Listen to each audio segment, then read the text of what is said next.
What's going on, chooms? JonJonTheWise here. I got another Cyberpunk video for you guys. Today I'm going to be doing something that I've been wanting to do for a long time, and that is going over my past campaign notes and going over it with you guys. And I thought it would be cool to look at my personal campaign that I have here. Maybe it'll help you in your own Cyberpunk Red games, and maybe it's just an interesting thing that you guys will be wanting to check out. But before we do that, make sure you guys check out the Discord. The link is in the description below. It is a community waiting for you to join. Thank you to all my patrons for supporting me. Patreon.com/JonJonTheWise is how you can support. And of course, Tabletop Cyberpunk is my Cyberpunk podcast with all kinds of goodies and interviews there that you can binge on your drive to work. All right, so first, before I go into my campaign, I got to give you guys a little bit of a backstory, a little bit of information of where my campaign is taking place. It's not in your regular Night City. I did it in Texas. The reason I didn't do Night City is because I wanted to do something different. I've been doing Night City basically all of my life. I became really good friends with these folks. We've been playing for a very long time, and you guys know how it is. You guys play together, you become good friends, and that's exactly what happened. Now, the Amber Oasis is my own homebrew place. It's a place in Texas, and I have it at an actual real location somewhere in Texas that is basically barren right now. I suppose that maybe somehow, some way, some nomads had made their way out to that part of Texas, taken over an area, and after the time of the Red, when all corporations basically could not handle all of the deliveries and the logistics to get things to people, and the nomads were able to facilitate and help in ways that the corporations could not. And that's why I always say the time of the Red is the rise of the nomads, and that's what the inspiration is for the Amber Oasis. Another key piece of information about the Amber Oasis is it started from a group of corporates that lived in a corporate zone.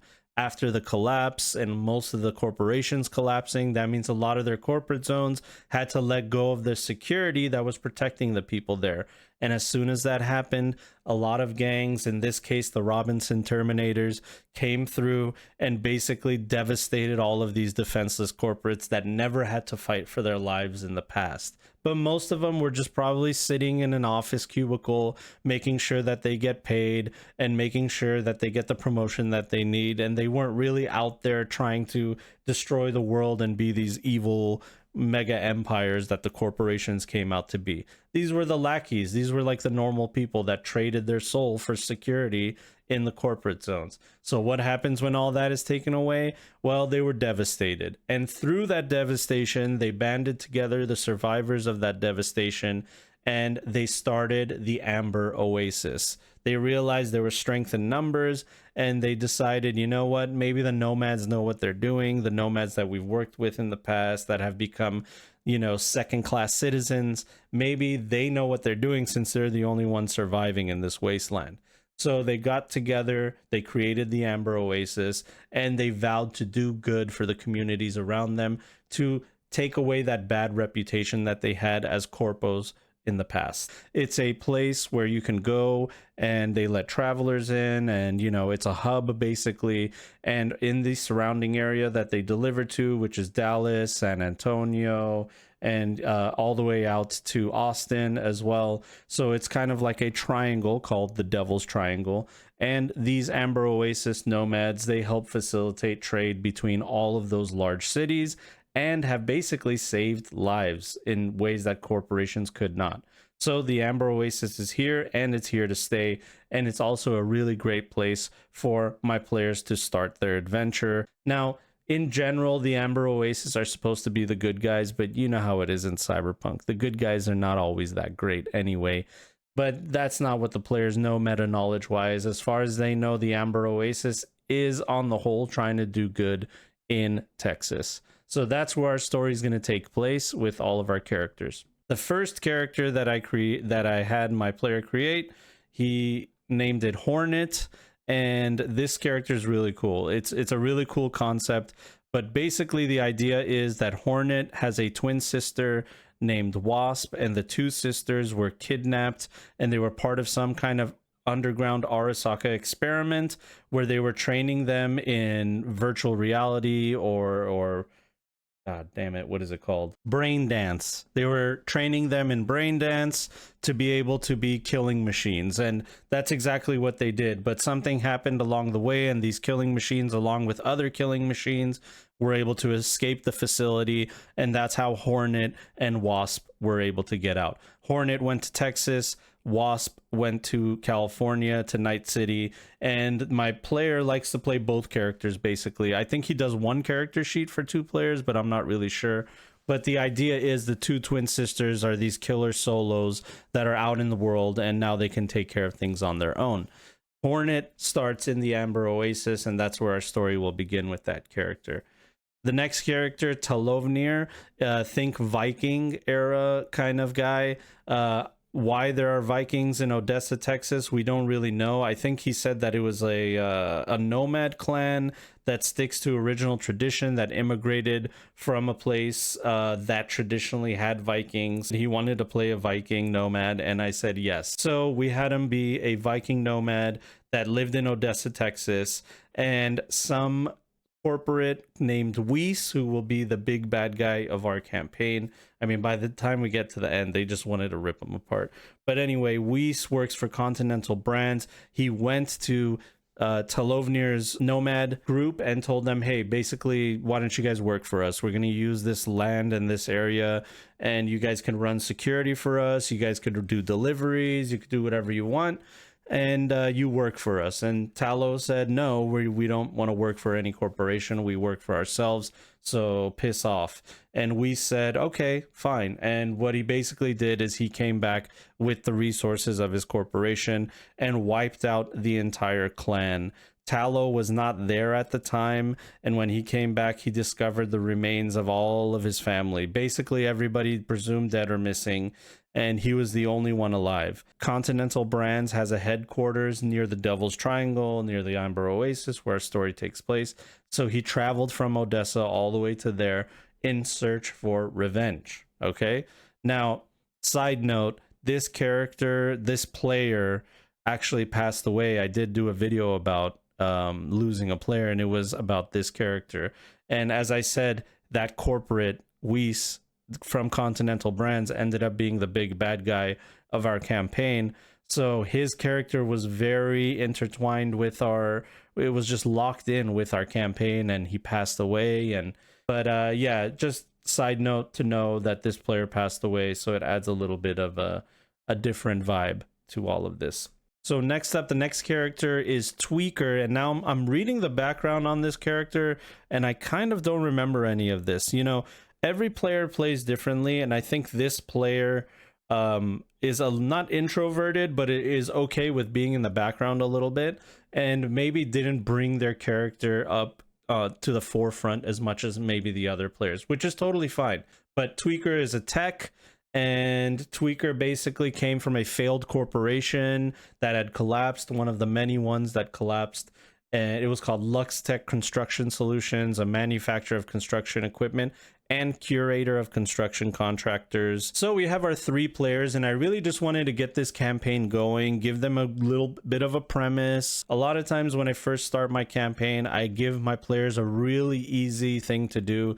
Go there, get the thing, come back, get paid. Go there, kill the guy, come back, get paid. You know, go there, rescue the person, come back, get paid. Then after that, I might go deeper into plots. I'll go into backstories. I'll go into, you know, there's a lot to work with here. We have Hornet. We can have Arasaka ninjas coming after her. Talo, what I ended up doing is this whole Weiss thing in Continental Brands and the revenge. It's perfect for a Cyberpunk campaign. So this right here is the big thing. This is the big idea that I had with the campaign. Yeah, so this is just like the thing that I thought, you know, if I have these 3 players, I'm going to work with the Continental Brands corporate angle.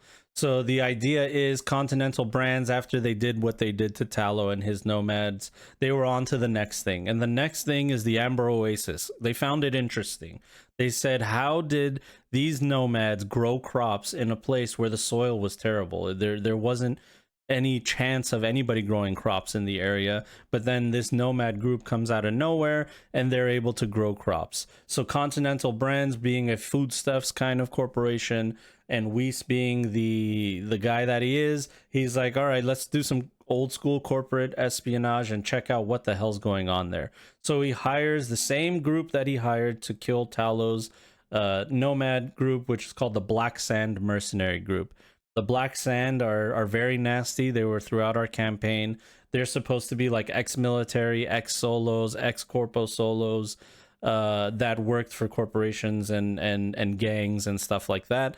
And they all banded together and decided, hey, we have a set of skills. Okay, we have a set of skills and we're going to put it to use and make some money. And Continental Brands is paying big bucks for that. Now, this secret right here, I don't know if I kept it this way the entire campaign, but this was like my basic premise. Okay, this is my premise of this is the meat of the conspiracy.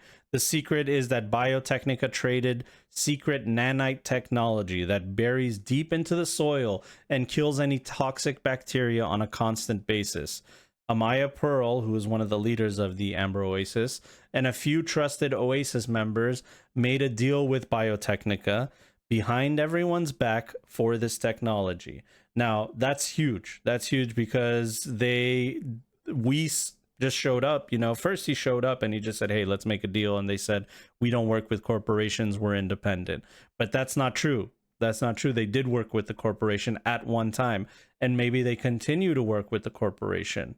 The Oasis gets the technology, and in return, Biotechnica has asked the Oasis to give them a portion of the harvest so that Biotechnica can control the scarcity of crops and price fixing.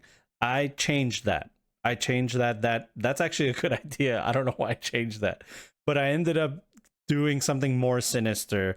I had the Amber Oasis make a deal with Biotechnica that they would give them people for human experiments, basically, that they would farm people for them. Some people would go missing, and their security people would say, oh yeah, they're either presumed dead, found a body of some other poor gutter punk, and said, oh yeah, that's the body of the guy in our Oasis. And they were basically feeding Biotechnica. So here's one of my just like random ideas that I threw in there. Just like I said before, this is what I like to do. I said I need a new organization. It's an organization that is anti-Amber Oasis and is spying on the camp's operations. They commit sabotage, and their information is for hire. They're hired by anybody that isn't part of the Amber Oasis or allied with them. I was going to make them another sub-faction that works with Weiss and Continental Brands that basically knows a little bit about what's going on with Biotechnica and them, and is basically like a counter-terrorist organization. That ended up not happening. I think when you have, excuse me, when you have too many factions, especially enemy factions, it gets a little bit diluted. We already have Continental Brands and Weiss, and we have the Black Sand. Having another organization that does stuff that, and I spelled organization wrong, that's how it goes. And then having another organization that works for Continental Brands just didn't really make sense. So I ended up scrapping this idea completely and had the Black Sand do everything for the corporation. All right, so that's the basic premise, but that's not what happened in our first session. I didn't start with that. I started off with something very simple. I had the players go in and basically rescue someone that was kidnapped. The Pilots of Chaos, it's a run-of-the-mill gang. The only thing that makes them different is they have a lot of aerial vehicles. So they do a lot of aerial vehicle terror tactics, guerrilla warfare from above. And that can be really scary, there's not much you can do. And the Pilots of Chaos, they know that there's a lot of open wasteland in the Devil's Triangle. So if you're out there on your own, I mean, you're really, really asking for the Pilots of Chaos to mess with you. So they kidnapped somebody called Sergeant Luttrell of the Texas Rangers, and they hope to sell him for ransom. I'll tell you about the Texas Rangers momentarily. But anyway, what basically happened is they kidnapped this Sergeant Luttrell of the Texas Rangers. Who are the Texas Rangers? The Texas Rangers are the police, the state police of Texas. The only problem with them is that there aren't many of them, and one Texas Ranger is usually seen at a time, and they are in charge of a large area. So what does that mean about that Texas Ranger? They're a badass. They're an absolute badass. They ride on cyber horses, and they wear black hats, and when you see them, they'll probably kill you within minutes. And that's the idea with the Texas Rangers. Fun note, Hornet, one of my players, the crazy solo that was, you know, trained by Arasaka, she ended up becoming a Texas Ranger, which was a really cool idea from my player, and said, hey, would I be able to join the Texas Rangers? And I said they would love to have you with them because you're an absolute killer. And what ended up happening is they went there, they found him, they fought the Pilots of Chaos, and then they left. And then as they were leaving, more Pilots of Chaos came, and then they kind of had this like chase going on where the Pilots of Chaos were chasing them with aerial vehicles and they were driving in a ground vehicle. And this is like out in the wasteland. So my players were escaping, running away, and Hornet landed a called shot on the gas tank of the aerial vehicle. It exploded and it crashed. It was actually really insane. And they were able to get away. So Sergeant Luttrell lets the players know that he thinks that somebody tipped off the Pilots of Chaos about him being at the Oasis and basically set up an ambush. And the only way that they would be able to do it is if somebody helped them from the security of the Amber Oasis. So he's saying there might be a rat in the police force that is in the Amber Oasis. I said that's probably why Texas Ranger Paul and Captain Gregory of the Amber Oasis assigned the rescue to an outside group. This was a little bit of a plot thread that I didn't really go that deep into. I think we kind of abandoned it because there was a much more important plot thread with Continental Brands. But, you know, it leaves that little bit of doubt with the players and lets them know that even though the Amber Oasis is out here trying to do good, that some people might not have good intentions within it. So after they rescue Sergeant Luttrell, he basically tells them about the whole thing and says, you know, I need to call backup. I have a satellite phone and I can call, but I just need to go to a clear area. If you guys can help me out, basically. Luttrell is an ex-ranger that quit, and it's a very shameful thing to do. No one wanted to rescue him when he got kidnapped, except Ranger Paul, one of the good guys.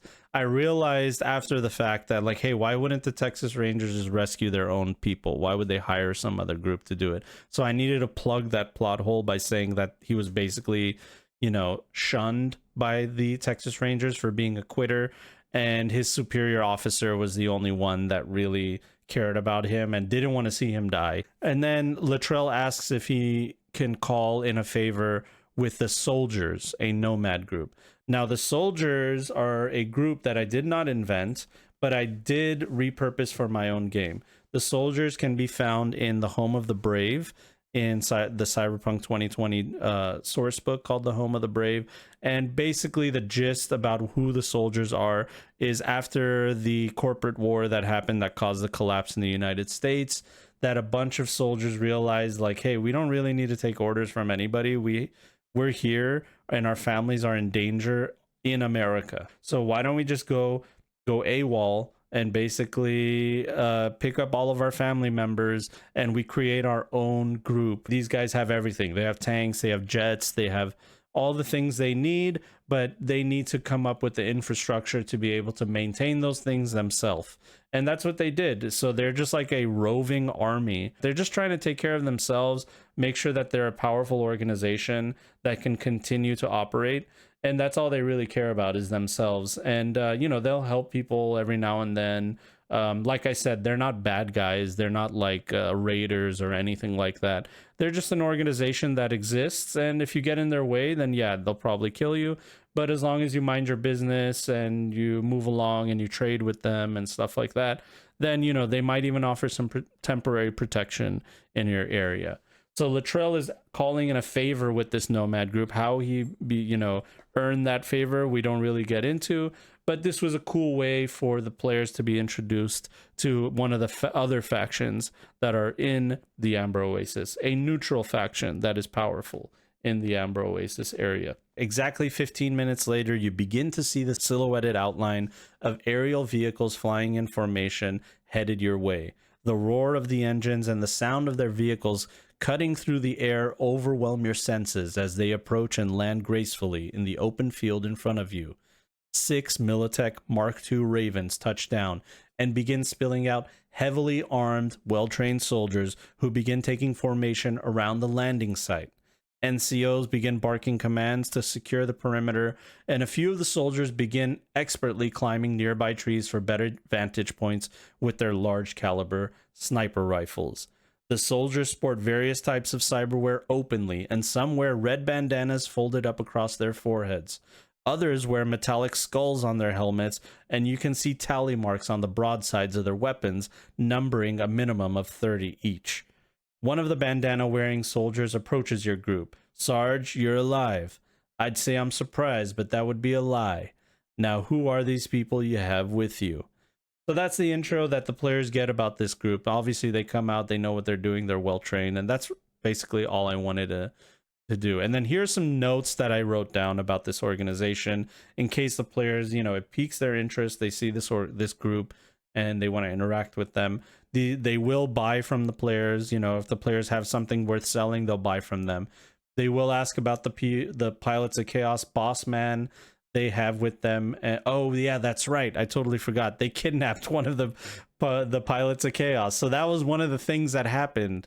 They kidnapped one of the Pilots of Chaos, but I think they decided that they would basically do some like reverse ransom with the Pilot of Chaos guy. They'll suggest that he be put down carefully, as Pilots of Chaos love loading their vehicles with explosives and dropping them on civilian populations.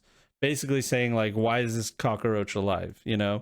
They'll agree to take the group to the Oasis, so the soldiers will agree to take the group to the Oasis as an escort.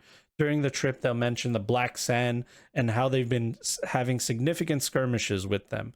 They're not your average booster gonk. They're serious operators. The last guy they captured took a lot of drugs and torture to talk. He mentioned getting paid big bucks for wiping out a group of nomads to the last man. Said they fought harder than any of us ever could. We put a bullet in his head for that one. So yeah, it's a little bit of a narrative conversation that's going on. It's giving me an idea of like what as they're bantering with these soldiers, I want them to mention this in conversation. I like to add stuff like that where it's like a conversation point. I don't just like, it's not like a video game NPC where you click on him and then he says this thing. He'll say, "Hey, nice gun, cool. What are you sporting? Nice cyberware. Oh yeah, no, this scar, yeah, I got it from fighting those damn Black Sand. We've had some significant skirmishes with them, and boom, I'm on my way." It was just a natural way to introduce a plot point about one of the factions from a different point of view. And of course, Tallow, he hears all this, and he's like, uh-oh, this is the same group. He's talking about my family, my nomad group that was wiped out. And it's a way for them to know, like, hey, this faction is here if you want to mess with them. So the soldiers let them know that they can't drop them exactly in the Oasis. They are banned from the Oasis. So like I said, even though they're not a bad organization, the Oasis basically told them, like, look, we don't like the way that you guys operate, and it's too dangerous. You're too dangerous. So you need to be 30 minutes out from the Oasis, or we'll take that as an act of aggression if you're within that 30-minute boundary. And the soldiers, they don't want any smoke from anybody for no reason, especially the Oasis. They're helping people, and the soldiers understand. They understand what's going on. 30-minute drive is actually important because of this next factor. So I basically developed a way to have a mini game for open road travel. The open roads of the dark future are dangerous, lonely, and unforgiving. A good traveler understands this fact and prepares for the worst. From point A to point B, travelers will be in danger of being stranded, robbed, murdered, or a victim of the elements. The roads are not maintained, and a flat tire could mean life or death. Hitchhikers could be devious bandits. Booby traps and improvised explosive devices are a reality of travel too. So pack up your gear, turn on your engines, put the pedal to the metal, and keep your eyes on the prize.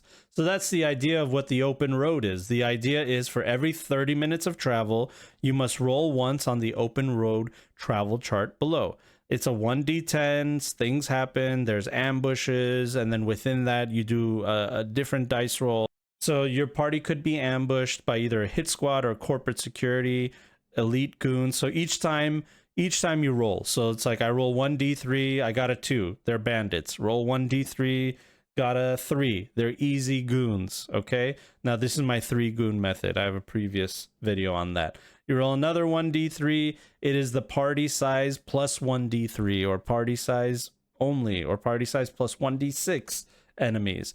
And basically, this is a way for me to give my guys a random encounter that is within world.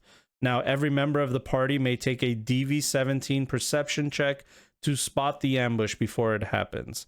So half the party rounding up succeeds. That means you spot the ambush. You can put yourselves in an advantageous position. The ambushing enemies do not earn a surprise round. You basically still have to deal with the ambush, but you're in a better position than you were before.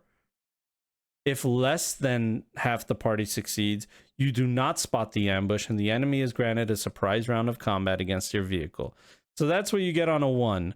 On a 2, there's a roadside bomb. You can also spot the bomb. On 3, it's broken road. You can spot the broken road and go around it. On 4, it's a roadblock, okay?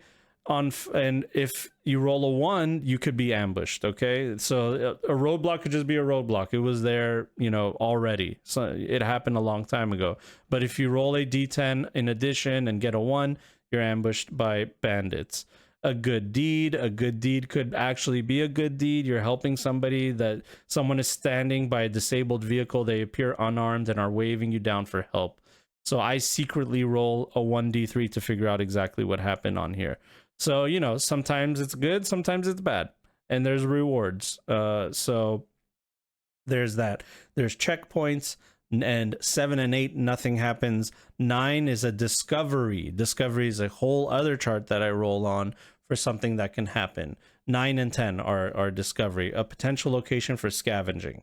So, such as, here's a discovery, an abandoned roadside building, the inhabitants, abandoned civilian vehicle, the condition, the type, and you know, there's rewards and stuff like that. You're gonna see stuff like pallets of water and food and stuff like that. I had an idea to make like a survival mini game to go with all this. I scrapped that. Once again, it's just too much. We ended up just using this table for a random encounter.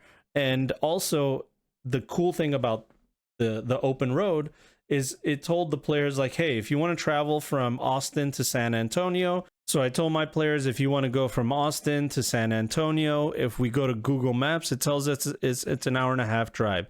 It's the time of the red. The roads are not as good as they used to be. So I usually just add another 30 minutes to it. So I would round this up, and I would say it's a 2-hour drive, basically from Austin to San Antonio. 2 hours means you roll 4 times on the chart. So it could be good, or it could be terrible. And this is a cool way for me to be able to implement it in the real world using real world distances and real world ideas. So that would give the players an idea, like, do we really want to go to San Antonio? Or if we do go to San Antonio, we got to make sure that we bring enough supplies, we bring enough security, and we just mitigate all the negative factors that can happen with open road travel. I wanted to make sure that my players knew that traversing the open road can be very dangerous. Now, what's important about these sessions, I think it might have been 2 sessions or 1 session. I'm not exactly sure how it went down. But what was important is I got to check out the group cohesion, how they work together, and how they are able to problem solve. And also, I was able to see how each player plays their character. And that can determine to me exactly how I can focus. So that's where we'll leave off. I mean, this is part 1. This is basically just starting. I have so much to talk about. There's so much going on, but that all depends on the interest from you guys. If you guys really enjoy this, then I will continue talking about the things that went on in my campaign. I'm happy to tell you, and if you have any questions or comments, make sure you let me know in the comments section. I'm happy to talk about it on the next time we do something like this, okay? Thank you so much to all my patrons and all my supporters. I really appreciate all of you, and we'll see you guys on the next one.